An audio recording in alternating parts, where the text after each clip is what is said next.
அப்போ யாருடைய வாழ்க்கையையும் வாழக்கூடிய வாழ்க்கையில பூமியில நடக்க வேண்டிய வாழ்க்கைக்கு வேணா நாம பொறுப்பு. ஆனா எப்போ முடியுதுன்றது கடவுளோட பொறுப்பு.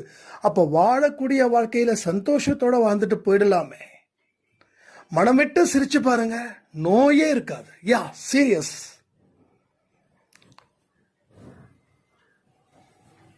குழந்தைங்க மாதிரி நம்மளால இருக்க முடியுமா? இருக்க முடியும். மனசுல எந்த பாரமும் இல்லாம வச்சு வாழ முடியும். நீ சந்தோஷமா சிரி. யாரும் உன்னை ஏமாத்தல. நம்மளை ஏமாத்தினவனுக்கு கூட நம்ம சந்தோஷத்தை கொடுத்துருக்கோம். ஏன்னா உன்னை ஏமாத்திட்டான், அதனால அவன் சந்தோஷமா இருக்கான், ஹாப்பியா இருக்கான்.